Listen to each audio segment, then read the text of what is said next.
헬로우 월드 생존형 개발자 성량입니다.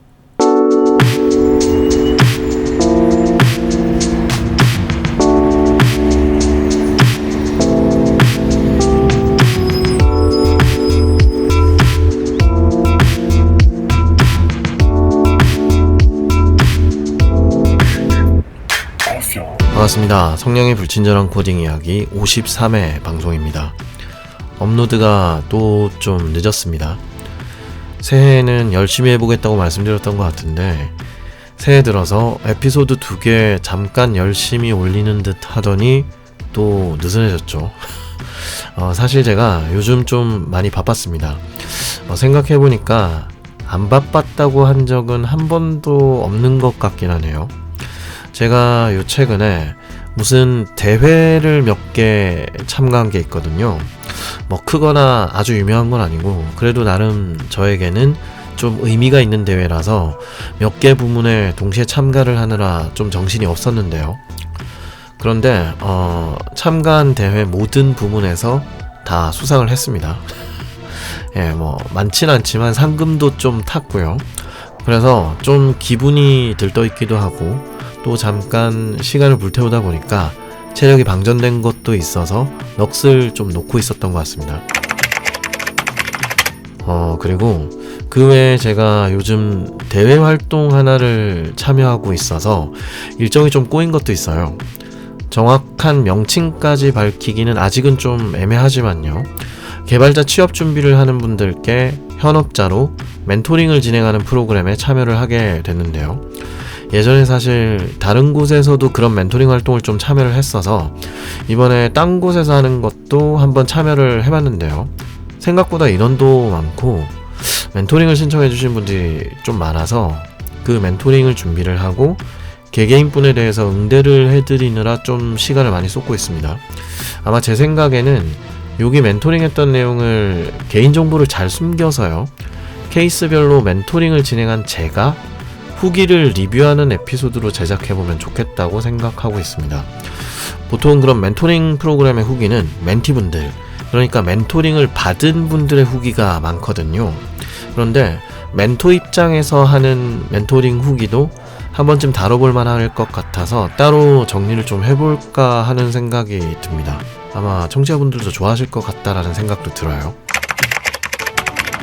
지난 2022년 5월 11일 36회 에피소드에서 맥북 프로 경품이 걸린 젯브레인즈 2022년 개발자 생태계 설문조사 참여하러 가요 라는 짧은 에피소드를 무슨 광고 협찬받은 것처럼 올린 적이 있었는데요. 그거 저는 젯브레인즈랑 아무 관련 없습니다. 그냥 맥북 프로 준다니까 한번 해보자고 한 거예요. 물론 저는 맥북 프로 당첨이 안 됐습니다. 혹시 제 이야기 듣고 참여하셔서 맥북 프로 당첨되신 분은 아마 없겠죠? 있으시면 댓글이라도 하나 남겨주세요. 부러우니까요. 그리고 어찌됐건 흔하지 않은 개발자 관련 설문조사니까 한번 해보시라고 굳이 에피소드 써가면서 업로드를 했었는데요. 이게 도대체 언제 결과가 나오는 거지? 하고 제가 한 번씩 젯브레인즈 홈페이지나 블로그 검색도 해서 들어가봤는데 나올 기미가 안 보이는 거예요. 계속 안 나와서 저도 사실 잊어버리고 있었거든요. 그런데 요 최근에 2023년 해가 바뀌고 나서 이거 결과가 올라왔다고 메일이 왔더라고요. 그러면 설날도 지났고 벌써 2월이긴 하지만 새해 기념으로 올라온 걸 생각해보면 에피소드에서 좀 다뤄볼만 하다 싶어서 요번 에피소드 주제로 정했습니다.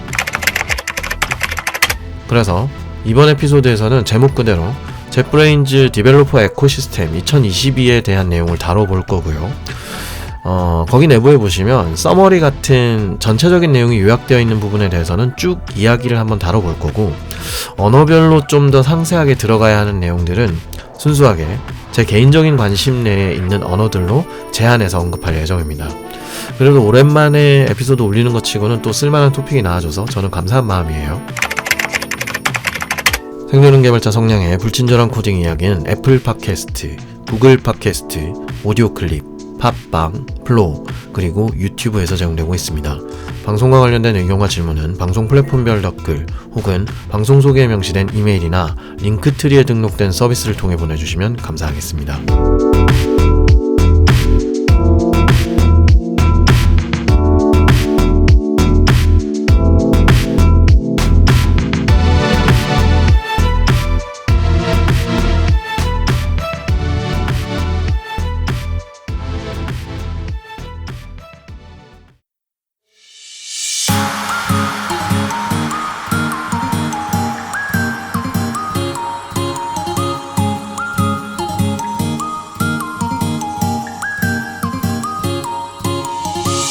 젯브레인즈의 2022년 개발자 에코시스템 설문조사는 이번이 6번째 설문조사이고요. 2022년 5월부터 7월 사이에 맥북 프로를 선물로 준다는 사탕발림으로 순진한 전세계 개발자분들이 몇십 분에 걸친 설문조사를 진행하도록 만들었던 사악하지만 그럼에도 해볼만한 설문조사입니다. 저도 당했죠. 심지어 청취자분들께 권하기까지 했습니다. 저처럼 시간만 쓰시고 아무 선물도 받지 못한 분들께는 심심한 위로의 뜻을 전합니다. 이번 젯브레인즈 2022년 개발자 에코시스템의 링크는 에피소드 본문에 작성드렸으니까요. 필요하신 분은 한번 확인해 보시고요. 메인 페이지에서 서머리처럼 쭉 요약되어 있는 내용들을 좀 훑어보고 각 언어별로 나와 있는 내용들은 제가 좀 관심 있는 언어로 제안해서 말씀드릴 예정입니다. 웹페이지에서 이 설문조사의 간단한 개요랄까 소개를 적어뒀고요. 거기서 조금만 내려가면 전체 내용 요약본이 있습니다. 제가 한번 읽어보겠습니다. 젯브레인즈의 설문조사에 참여한 사람들의 75%는 웹 개발 쪽 코딩을 하고 있습니다. 그리고 웹 백엔드 개발 쪽은 66%에 이른다고 합니다. 그러니까 역시 웹이 짱이다 뭐 그런 걸까요? 그리고 웹을 한다면 백엔드가 수요가 많다라는 느낌적인 느낌일까 싶기도 합니다. 이건 모든 개발자분들을 조사한 건 아니니까 완전히 신뢰할 수는 없지만 그래도 여전히 웹 개발 쪽이 사람이 많다 혹은 왕성하게 활동하고 있다 정도로 보면 될 것 같아요. 세계에서 가장 많이 사용되는 프로그래밍 언어는 자바스크립트입니다. 두 번째로 인기 있는 프로그래밍 언어는 파이썬이고요. 기본 언어로서는 자바의 점유율을 제치고 자바스크립트와의 격차를 줄이고 있다 라고 나와 있습니다. 여전히 탑3는 자바스크립트, 파이썬, 자바 정도 되는 것 같아요. 먹고 살기 위한 언어로는 손색이 없는 거죠. 타입스크립트는 가파른 속도로 성장하고 있는 언어로 뽑혔습니다. 제가 예전에 자바스크립트 시리즈를 진행할 때 말씀드렸지만 저는 차츰차츰 진행되면서 결국은 합쳐지지 않을까 라고 생각하는 편이에요. 신뢰는 하지 마시고요. 그냥 제 생각이 그렇다는 이야기입니다. 설문조사를 통해 선정된 가장 유망한 기술은 AI, 인공지능과 ML, 머신러닝 쪽이라고 이야기를 했고요. 이쪽 계열에서 가장 유명한 언어는 러스트입니다. 일단 이 설문조사를 진행한 사람들은 기본적으로 다 코딩을 조금씩은 할 줄 아는 사람들이고요. 그런 사람들의 입장에서 보면 범용적인 플랫폼인 모바일이나 웹보다는 인공지능이나 머신러닝 쪽을 유망하다고 보는 게 당연하다고 생각합니다. 설문조사 참여 인원이 웹 개발 쪽이 가장 많으니까요. 내가 지금 하고 있는 웹 쪽이 제일 유망하지 라고 생각하긴 어렵지 않을까 싶습니다. 러스트는 인기 자체는 정말 많은데요. 실제로 학계나 업계에서는 파이썬 쪽이 무척 강세인 듯한 느낌이 들기도 합니다. 통계학적 기반으로 시작된 곳은 R 언어도 여전히 힘이 세죠. 이건 글로벌 단위니까 좀 다를지도 모르겠네요. 러스트 책을 한번 사볼까 싶습니다. 현재 선호도가 가장 높은 프로그래밍 언어는 코틀린, C#, 파이썬, 러스트, 그리고 자바라고 합니다. 이거 저는 좀 이 결과 보고 놀랐던 게 저는 사실 여기 나온 언어들은 다 좋아하는 편이고 사실 이전 에피소드에서도 가끔 언급했지만 저는 자바스크립트의 영향력과 산업군에서의 인기는 당연히 인정하는 편인데요. 인정하고 있는데 언어 자체로서의 호감도는 저는 좀 낮은 편이거든요. 너무 예쁘게 표현한 것 같습니다. 저는 자바스크립트를 별로 좋아하지 않습니다. 화내지 마십시오. 제가 꼰대라서 그렇습니다. 개발자 2명 중 1명은 새로운 언어를 배우거나 사용하려고 하고 있습니다. 가장 많이 다음 언어로 선택하려고 하는 언어는 고랭, 러스트, 코틀린, 타입스크립트, 파이썬입니다. 고랭. 제가 이전 에피소드에서도 몇 번 언급했었죠.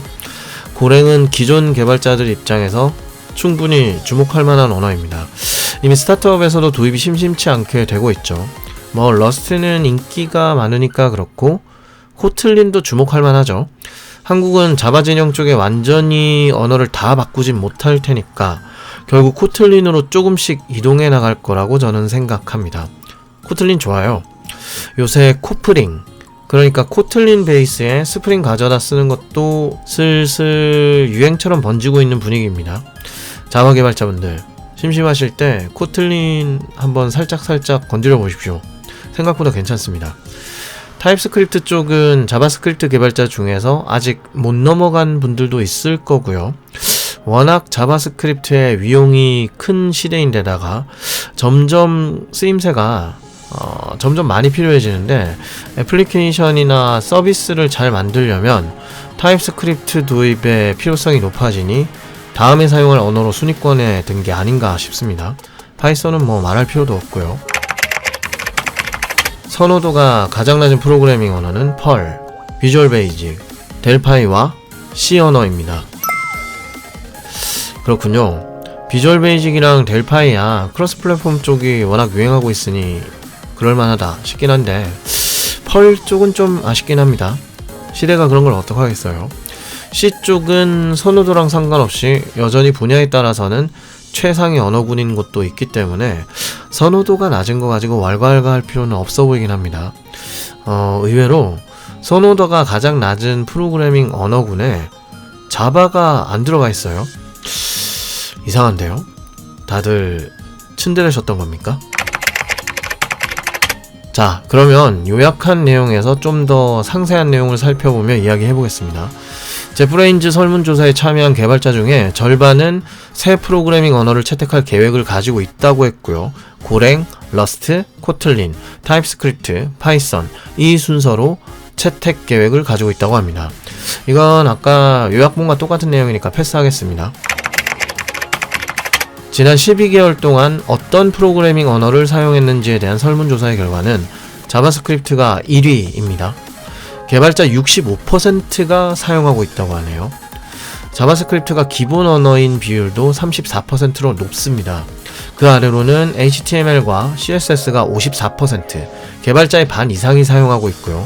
파이썬이 53%로 역시 개발자 반 이상이 사용하고 있습니다. 50%에는 살짝 못 미치지만 개발자의 거의 절반, 49%는 SQL을 사용하고 있고요. 48%는 자바를 사용하고 있다고 나왔습니다. 그 외에 타입스크립트가 34%, 즉 개발자 3명 중에 1명 이상이 이미 타입스크립트를 사용하고 있다고 나오고 있네요. PHP와 루비는 계속 하향세이고요. C 언어, C++, C샵은 고만고만 비슷합니다. 크게 변화가 없는 상황이에요. 코틀린과 러스트, 고랭 쪽은 조용히 완만하게 상향세를 타고 있고 스칼라는 굉장히 많이 떨어지고 있습니다. 설문조사를 진행한 개발자들의 기본 프로그래밍 언어는 1위가 자바스크립트입니다. 개발자 중 33%가 자바스크립트를 이미 사용하고 있습니다. 이 설문조사에서는 3개 이하의 언어를 고르라고 했기 때문에 여러 개 선택을 했을 것 같은데요. 2위는 32%의 파이썬, 3위가 31%로 자바입니다. 그 외에도 HTML, CSS가 20%, 타입스크립트가 18%, SQL이 17%, C샵이 14%로 나왔습니다. 그러니까 예전에 백엔드 개발 언어 선택 관련해서 에피소드에서 말씀드린 적 있듯이요. 그냥 하고 싶은 거 하시면 됩니다. 너무 고민할 필요도 없고요. 굳이 국내에서 인기 없는 것 같은 느낌이라서 또 딴 거 갈아타야 하나? 돈 내고 공부를 해야 하나? 이런 생각을 바로 급하게 할 필요까지는 없어 보여요. 선호도가 가장 낮은 언어는 단순히 언급된 수로만 따지면 1위가 자바스크립트입니다. 2위가 자바고요. 공동 3위 2개가 있는데 하나는 C 언어고 하나는 PHP입니다. 그런데 이건 언어들 자체가 사용자가 워낙 많은 언어라서 그런 걸 수도 있으니까요. 제프레인즈에서는 해당 언어의 사용자 수를 반영한 결과를 별도로 제공하고 있습니다. 사용자 수를 반영한 결과는 펄이 96%로 싫어한다고 하네요. 너무 높은데요. 설문조사를 진행한 펄 쓰는 사람 대부분이 싫어한다고 답했나 봅니다. 레리걸 슬퍼하지 마십시오. 어차피 돈도 안 된다고 하셨지 않습니까? 안타깝긴 하지만 어쩔 수 없죠. 그리고 77%가 싫어하는 비주얼 베이직이 2위입니다. 그리고 60%의 유저가 싫어하는 델파이, 절반 정도의 사용자가 C와 PHP를 싫어한다고 하네요. 이렇게 사용자 수를 반영한 결과로서 수치를 보면요, 자바와 루비 그리고 R 요 세 가지는 사용자의 30% 정도가 싫어한다고 나옵니다. 그래도 뭐 별로 안 높은데요, 이 정도면. 연령별 기본 프로그래밍 언어에 대해서도 조사 결과가 나와 있는데요, 눈에 띄는 것들은 30대와 50대가 의외로 코볼이 기본 언어이신 분이 많습니다. 뭐 50대는 그렇다 쳐도 30대도 기본 언어가 코볼인 분이 많다라는 거예요. 거진 40% 정도 되고요. 그리고 40대는 델파이가 기본 언어인 분들이 한 40% 정도 됩니다. 어셈블리는 60대 개발자의 기본 언어 중에 가장 높습니다. 수치 자체는 16% 정도 되긴 해요. 그리고 20대가 어셈블리가 기본 언어인 경우도 거의 40% 정도 됩니다. 이건 진짜 신기하네요. 한국이 아니라서 그런 것 같아요. 그리고 다트는 20대에서 53% 비율로 기본 언어로 사용되고 있습니다. 요건 역시나 플러터 때문이 아닐까 싶네요. 크로스 플랫폼으로 모바일이랑 다 만들 수 있으니까 언어 자체도 괜찮고요. 재미나죠. 그리고 50%의 20대는 고랭도 기본 언어로 사용하고 있다고 합니다. 자바와 자바스크립트 파이썬은 20대에서는 45% 정도로 절반이 조금 안 되는 비율로 기본 언어로 사용되고 있고요.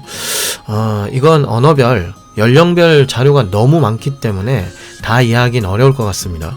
이 자료는 필요하신 분은 직접 링크를 타고 한번 보셔야 될 것 같고요. 젯브레인즈에서 분석한 텍스트를 그대로 한번 읽어보겠습니다. 최연소 응답자, 만 18세에서 20세 사이, 이 그룹에서 가장 높은 점유율을 기록한 언어는 어셈블리, C, C++, 하스켈, 루아, 매트랩 및 러스트입니다. 해당 언어는 대학에서 사용되는 경우가 많으므로 자연스러운 결과입니다. 연령대가 더 높은 개발자들 사이에서 상대적으로 높은 점유율을 달성한 언어는 코볼, 어셈블리, 커피스크립트, 펄, 델파이 및 비주얼 베이직입니다. 이 언어는 어셈블리를 제외하고 만 30세 미만 개발자 사이에서는 점유율이 낮은 편입니다. 루비도 젊은 개발자들에게 인기가 없는 언어 중 하나입니다. 설문에 참여한 사람들 92%는 코딩, 프로그래밍을 주 업무로 하는, 그러니까 딱 개발자인 사람들이고요. 53%는 코드를 검토하는 영역, 43%는 테스트, 38%는 시스템 설계, 35%는 배포, 26% 인프라, 데브옵스 영역에 있는 분들이었습니다. 데이터 분석, 프로그래밍 교육, 머신러닝, UX UI 디자인, 데이터 엔지니어링 쪽은 비율이 10% 언저리 수준이네요. 결국은 개발자 혹은 개발자와 밀접하게 연관된 엔지니어 분들이 가장 많이 참여하신 겁니다. 그리고 개발 대상, 즉 어느 플랫폼 개발자냐에 대한 질문에서는 설문 참여하신 분들의 66%가 웹 백엔드, 진짜 많군요. 53%가 웹 프론트엔드 쪽이었고요. 32%가 데스크톱 쪽입니다. 의외인데요. 데스크톱 쪽도 여전히 많습니다. 그리고 28%가 모바일입니다. 저는 모바일이 데스크톱 플랫폼보다 많을 거라고 생각했는데 역시 아니군요. 데스크톱은 여전히 건재합니다. 나머지는 서버 인프라, 클라우드, IoT 정도로 분포되어 있습니다. 그런데 아무것도 개발하지 않는 사람이 4% 정도 있어요. 뭐지? 이분들은 왜 설문조사 하신 거죠? 요거는 데스크톱 개발자에만 해당하는 내용인데요. 데스크톱 개발자의 경우에 어느 플랫폼을 대상으로 개발하느냐에 대한 질문에 대한 내용도 있습니다. 윈도우가 86%로 1위입니다. 윈도우 플랫폼 개발자가 10명 중에 데스크톱 개발을 하는 개발자분들 10명 중에 8, 9명 정도 된다는 건데요. 제가 보기엔 좀 많이 떨어진 것 같습니다. 당연히 90% 이상 나올 줄 알았는데 말이죠. 그리고 리눅스가 56%로 2위고요. 맥OS가 39%로 40% 가까이 됩니다. 성장하고 있는 게 느껴지네요.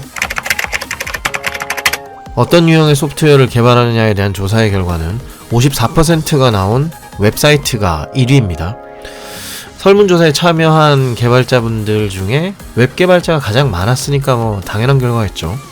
36%가 유틸리티 계열, 그러니까 작은 프로그램을 말하는 겁니다. 27%가 데이터베이스와 데이터 스토리지 계열 쪽이고요.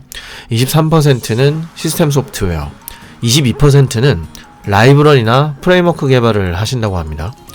개발자 5명 중에 1명은 라이브러리나 프레임워크를 직접 개발하고 있다는 거네요.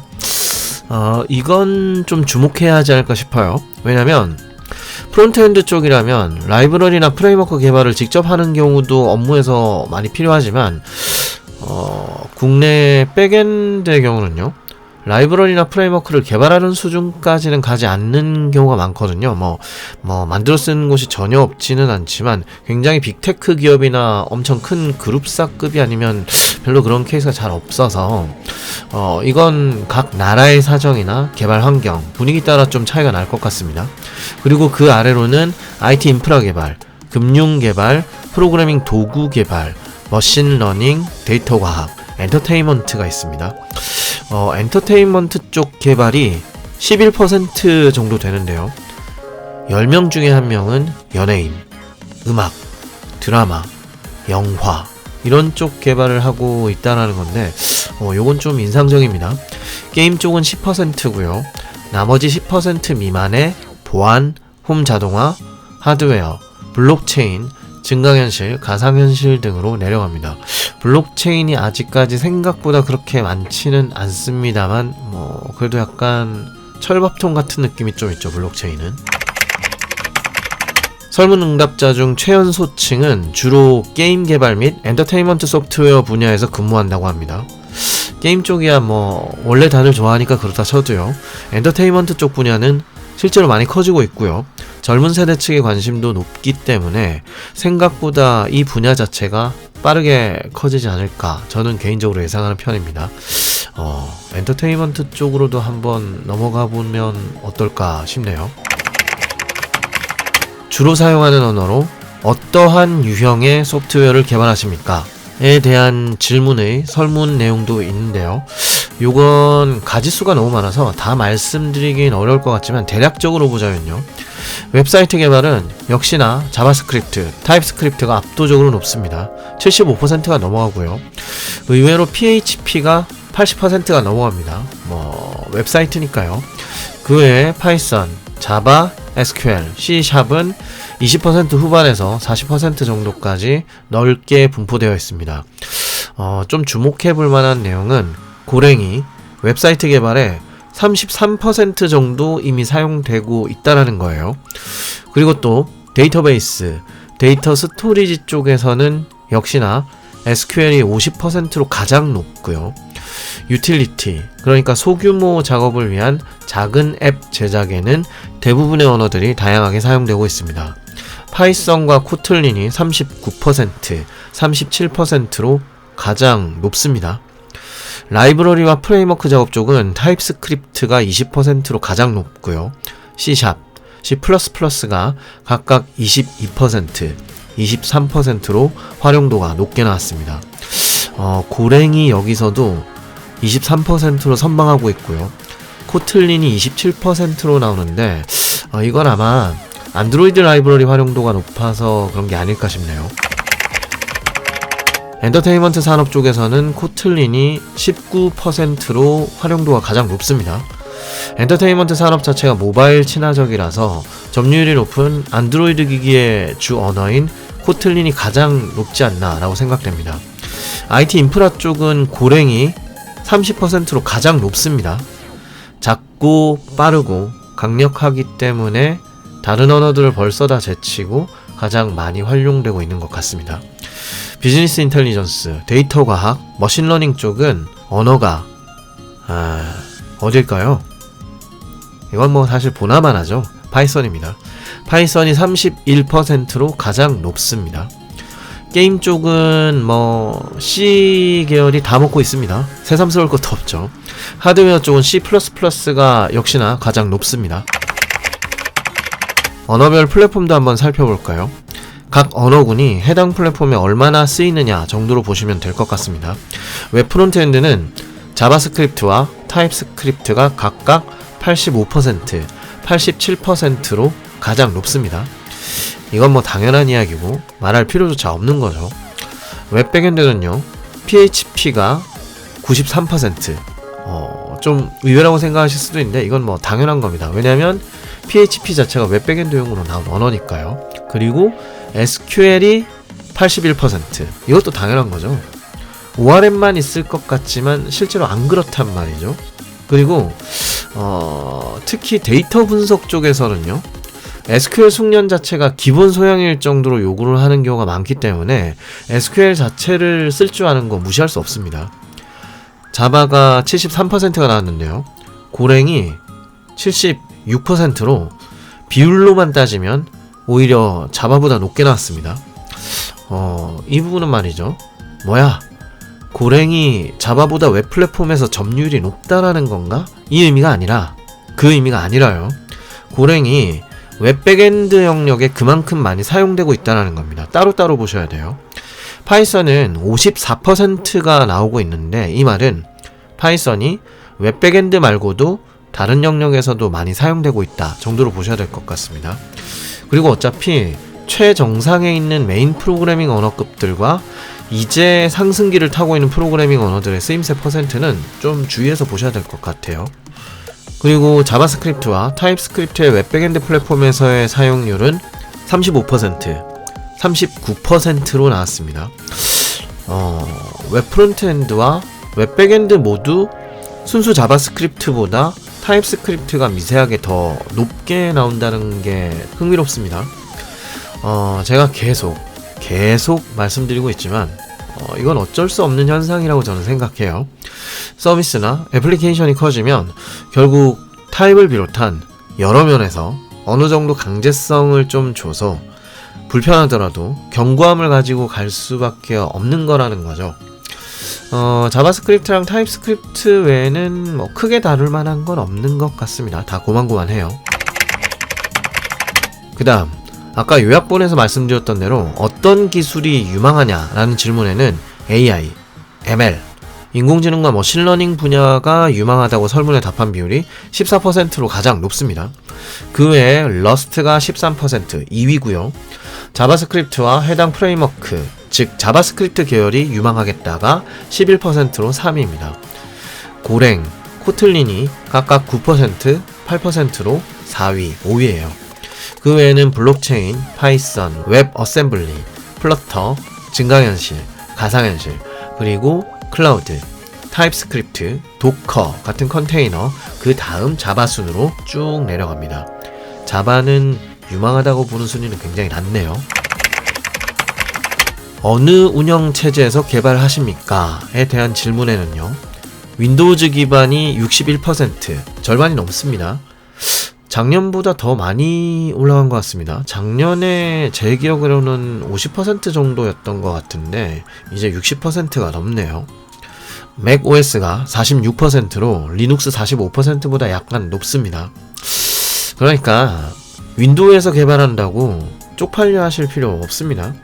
한국이 정말 유행에 민감하다 싶은 게요, 무슨 개발자면 무조건 맥을 써야 한다라는 이상한 강박관념을 가진 듯한 분위기가 있었단 말이죠. 그러다가 요 최근에서야 스타트업들도 채용 공고를 보면 맥북 혹은 윈도우 PC 이런 식으로 장비 옵션을 바꾸고 있더라고요. 윈도우에서 개발하는 분들의 59%, 즉 10명 중 6명에 가까운 개발자분들은 리눅스용 WSL을 사용하지 않는다고 답했습니다. 이건 뭐 할 말 없죠. 리눅스 호환까지 예쁘게 쓰려면 결국 맥 OS가 더 편하죠. 사실 이게 강점이죠. MS 쪽 분들 더 분발해 주십시오. 전 MS를 사랑합니다. 개발할 때 사용하는 기기는 노트북이 85%입니다. 데스크톱은 54%이고요. 노트북으로 많이 넘어갔습니다. 휴대성이 너무 좋으니까 어쩔 수 없죠. 저는 그래도 데스크톱이 더 좋습니다. 그런데 여기에 보면 9%가 3인데요. 3위인 9%는 스마트폰으로 코딩을 하고 있다고 합니다. 11명 중에 1명 정도는 스마트폰 꺼내서 거기다 코딩하고 있다는 거잖아요. 우리 인간적으로 좀 그러지 맙시다. 진짜 그렇게까지 우리가 해야 되는 걸까요? IDE 혹은 에디터에 어떤 플러그인을 설치하십니까? 에 대한 대답은 도구, 프레임워크, 사용자 지정, 언어 지원, UI 테마 등을 설치하고 있다고 합니다. 이건 그리 중요한 내용은 아닌 것 같고요. 그 바로 아래쪽에 보면 급여에 관련된 내용이 있습니다. 보너스를 제외한 세후 급여는 얼마입니까? 달러로 나오는데요. 공개하고 싶지 않음, 안 가르쳐줌이 28%로 제일 많습니다. 달러 기준으로는 미화 18,000달러에서 84,000달러까지의 비율이 가장 높습니다. 그 중에서는 11%가 가장 높은데 36,000달러의 비율이에요. 그러니까 36,000달러가 11%로 비율이 가장 높은 겁니다. 설문조사 하신 개발자분들은 세후 한국 돈으로는 4,600만원 정도 선이 가장 많으시다라는 얘기군요. 이건 한국도 그렇게 다르지 않을 것 같은데요. 현재 급여 수준에 만족하느냐에 대한 답에서는 57% 정도는 어느 정도 만족하는 편이다 라고 답했습니다. 그렇군요. 저는 전혀 만족이 안 되는 쪽이긴 합니다. 세후 급여의 만족도에 대해서는 자료가 너무 많아서 따로 한번 챙겨보시는 게 좋을 것 같습니다. 이거 패스할게요. 세후 급여의 중앙값, 평균값이 아니라 중앙값이니까 가장 많이 모여있는 구간을 의미하는 건데요. 미국은 10만 2천 달러입니다. 한국 돈으로는요, 실수령액으로 1억 3천만 원 정도 되는 거예요. 실수령액이 이 정도가 되려면 한국에서는 대략 2억 3천만 원에서 2억 4천만 원 정도의 연봉입니다. 생각보다 많네요. 그 다음 캐나다, 영국이 5만에서 7만 달러 사이 정도고요. 한국은 3만 3천 달러, 4,200만 원 정도를 받는 사람이 가장 많습니다. 아까 얘기했던 느낌이랑 거의 비슷하네요, 실제로. 그러니까 영어가 되시면 미국을 가는 게 좋은 걸까요? 그건 요즘에는 사실 잘 모르겠습니다. 좋기는 좋은데 한국도 그렇게 나쁘진 않다라고 저는 요즘 생각해서요. 이 부분에 대해서 궁금하신 분들은 나중에 비자나 해외 취업에 일가견이 있는 주변 분들이나 인터넷 자료를 한번 검색해 보시는 게 좋을 것 같습니다. 직무별 고임금 직원 비율을 보면 당연히 C레벨이 비쌉니다. CIO, CEO, CTO 같은 C레벨 사람들이 고임금 직원 60%로 1위입니다. 그러니까 이 말은 CTO와 같은 C레벨에 해당하는 사람들이 고임금의 직원일 확률이 굉장히 높다는 뜻입니다. 실제 비율이 60%로 나왔다는 겁니다. 아키텍트가 55%, 팀장이 51%, 개발자 애드보케이트, 애드버킷이라고도 합니다. 한국에서는 보통 데브렐이라고 부르는 쪽인데요. 개발자 애드보케이트는 47% 정도로 나옵니다. 데브렐 경우는 글로벌하게는 사실 완전 개발 팀장이나 시니어급 엔지니어들이 데브렐 활동을 하는 편이 많거든요. 근데 제가 봤을 때 한국의 경우는 좀 이상하게 데브렐이라고 부르는 분들은 리크루팅이나 세미나 개최, 블로그 관리 정도에 국한되어 있는 경우를 좀 많이 봐왔기 때문에 아직까지는 국내에서 데브렐 쪽은 개발자보다 대우가 좋다고 보기는 좀 어려운 상황이 아닌가 이런 생각이 듭니다. 참고하시면 좋을 것 같고요. 그리고 그 아래로 데브옵스, 인프라 엔지니어와 개발자, 시스템 분석가, 데이터 분석, 데이터 사이언스 영역이 있고요. 그 아래가 개발자입니다. 데이터 사이언스 쪽과 개발자의 비율 차이는 거의 나지 않습니다. 1%밖에 차이가 안 나요. 33%의 개발자가 고임금을 받는다고 합니다. 그런데 생각을 해보면요. 33%의 개발자가 고임금을 받는다. 3분의 1이 높은 연봉을 받는다는 뜻인데 실제 IT 산업군을 보면 개발자가 사람이 제일 많거든요. 인구수가 제일 많은데 그 3분의 1이 임금을 많이 받는다라는 건 좀 생각해봐야 된다는 거죠. 전반적인 연봉이 그렇게 나쁘지 않다라는 의미입니다. CTO가 가장 돈을 많이 받을 확률이 높은 사람인데 그 사람이 많지 않잖아요. 회사에서 CTO가 그렇게 많지 않지 않습니까? 그런 걸로 보면 33%의 개발자가 고임금을 받는다라는 이 내용 자체도 좀 의미가 있다라는 거죠.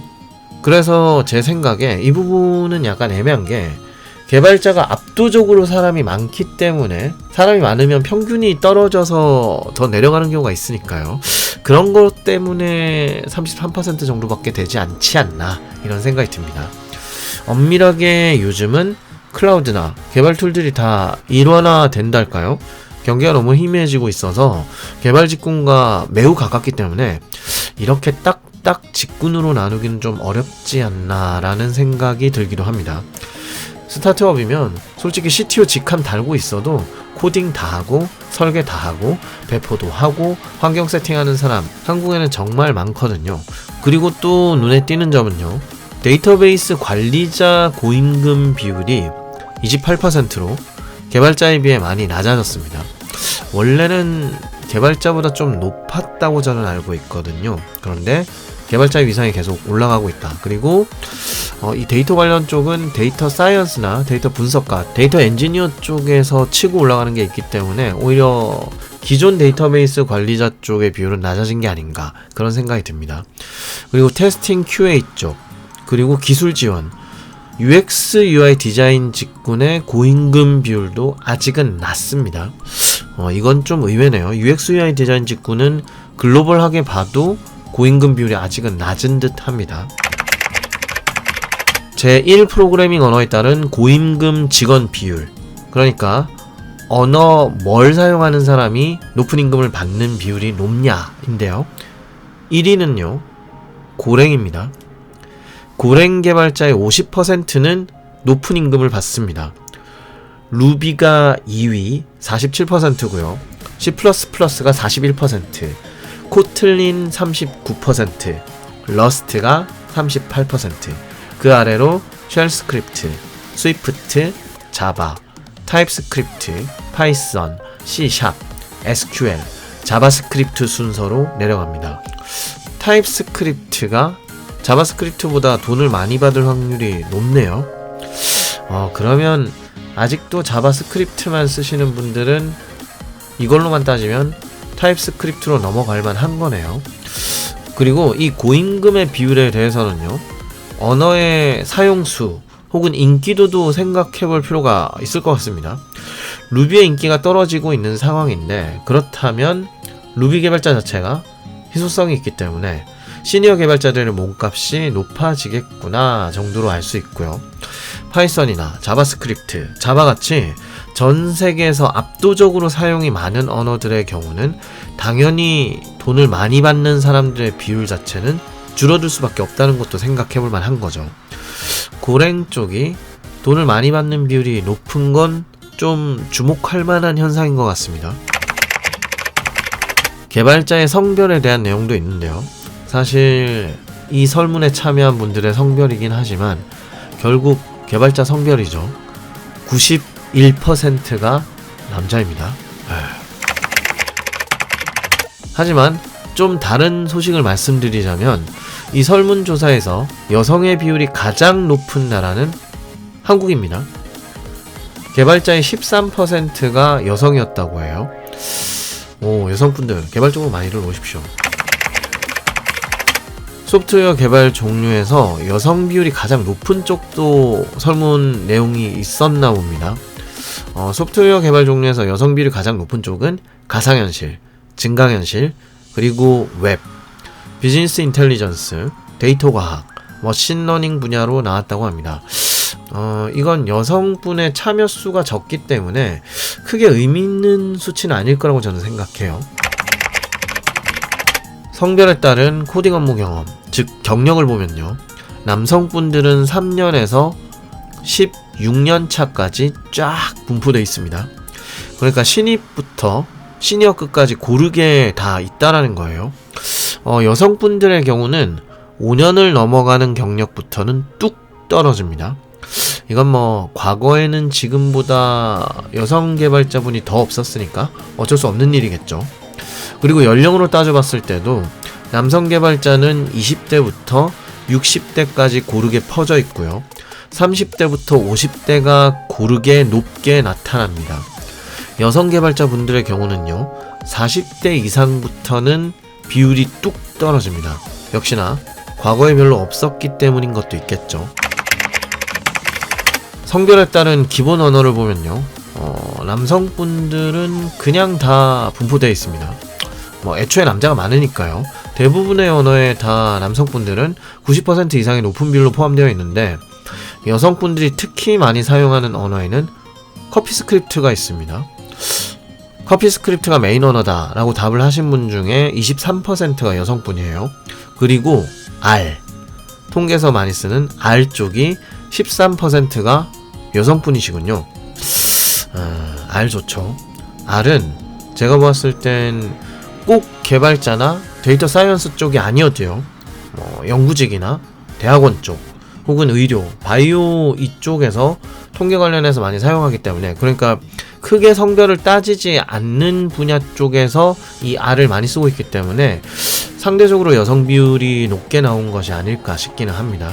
그 외에 HTML, CSS 쪽은 여성분이 9% 정도 차지하고 있다고 나오고 있습니다. 개발자 10명 중에 1명은 다른 나라로 이민 갔습니다. 2015년부터 개발자 이주가 조금씩 증가하고 있다고 하고요. 코로나 시대인 2020년에는 당연히 줄었습니다.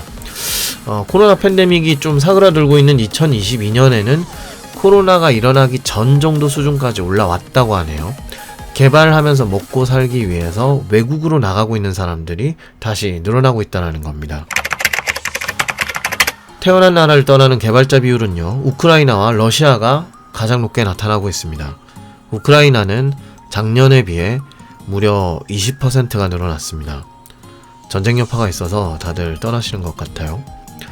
일본의 개발자 중에서는 외국으로 떠나는 사람이 0%이고요. 한국은 8% 정도로 작년에 비해 3% 정도 늘어났습니다. 일본은 역시 갈라파고스라는 단어로 설명이 되지 않을까라는 좀 생각이 듭니다. 그리고 거꾸로 외국인 개발자 비율이 높은 곳, 그러니까 외국에서 많이 찾아오는 나라가 되겠죠. 외국에 있던 개발자가 찾아와서 자리를 잡는 비율이 높은 1위는 30%로 캐나다입니다. 24%로 영국이 2위고요. 역시나 캐나다랑 영국이 많군요. 이쪽은 원래부터 많다고 얘기가 굉장히 많이 있었거든요. 그리고 그 다음에는 22%, 북유럽 정도가 됩니다. 비자 받는 게 까다로워지고 있어서 미국은 17%로 그렇게 높지는 않지만 그래도 순위권입니다. 일본은요, 외국에서 오는 개발자가 그래도 10% 정도 됩니다. 역시 일본은 많이 가는 편인 것 같네요. 한국은 1%예요. 외국에 있는 개발자가 한국으로 이민을 오는 경우는 없다라는 거죠. 전 세계 직장에서 사용하는 언어는 단연코 영어가 1위입니다. 67%가 영어를 쓰신다고 해요. 중국어는 20%로 2위고요. 일본어가 11%로 3위입니다. 한국어는 2% 정도네요. 그리고 이 내용에 대한 설명이 이렇게 적혀 있습니다. 팀장 및 선임 개발자의 경우 가정에서 혹은 친구 관계에서 다른 언어를 사용하지만 직장에서 영어를 사용할 가능성이 더 높습니다. 자, 여기까지 우선 젯브레인즈 2022년 개발자 에코시스템의 기본 요약본을 소개해드리고 제 의견도 살짝 곁들여서 말씀드렸습니다. 제가 관심 있는 각 언어 쪽도 좀 기록용으로 다루고 싶은데요. 우선 토픽 쪽을 좀 보고요. 제가 지금 하는 일이 정신이 없어서 정리를 좀 하면서 생각해 보겠습니다. 일단 언어 쪽은 제 경우는 자바, 파이썬, 스칼라, 자바스크립트, R, 스위프트, 코틀린, 고랭, 러스트. 그리고 기술 쪽은 빅데이터, 교육, 정신건강, 데이터베이스, 원격 개발, 데이터 과학, 마이크로 서비스, 팀 도구, 데브옵스와 클라우드 정도를 좀 보고 싶어요. 그런데 생각보다 너무 많은데요. 팟캐스트에서는 다 하지는 못하겠다 싶은 생각이 들긴 합니다. 아무튼 이번 제프레인즈 2022 개발자 에코시스템을 통해서요, 여러가지 개발자 및 프로그래밍 언어의 생태계에 대한 내용을 보면서 제가 생각하는 결론을 세 줄로 요약을 하자면요. 첫 번째, 세계적으로 가장 많은 비율을 차지하고 있는 개발자는 웹 개발자 쪽이고, 그 중에서도 웹 백엔드가 가장 사람이 많다. 두 번째, 세계적으로 가장 사용률이 높은 언어는 자바스크립트, 파이썬, 자바다. 세 번째, 상승 기류를 탔고 주목할 만한 프로그래밍 언어는 고랭, 타입스크립트, 코틀린 정도가 있는 것 같다. 자, 요 정도고요. 우선 제프레인즈에서 제시되고 있는 내용을 요약해서 말씀드리고 있고, 그리고 제 생각을 곁들여서 말씀드리고 있기는 한데, 제 생각은 개인적인 생각이니까요. 너무 신뢰하시지는 마시고요. 청취자분들께서 직접 관심이 있으시면 이 사이트에 들어가셔서 간단한 통계치를 한번 확인해 보시는 것도 괜찮을 것 같습니다. 우리가 개발자로 일을 하면서 이런 각 프로그래밍 언어들의 트렌드 혹은 움직임, 인기도 같은 것들을 알아보는 게 우리가 향후에 어떤 식으로 움직여 나가야 될지에 대한 실마리를 찾을 수 있을 것 같아서 요번에 이렇게 다뤄봤습니다. 상세 내역에 대한 언어 부분 쪽은 제가 조금 생각을 해보고 진행을 할 거고요. 정말 바빠서 안되면 다른 토픽으로 그냥 넘어갈 수도 있을 것 같습니다. 자, 그러면 요번 에피소드의 내용은 여기까지. 다음 에피소드에서 더 재밌는 에피소드로 찾아뵙겠습니다. 성량의 불친절한 코딩 이야기였습니다. 감사합니다.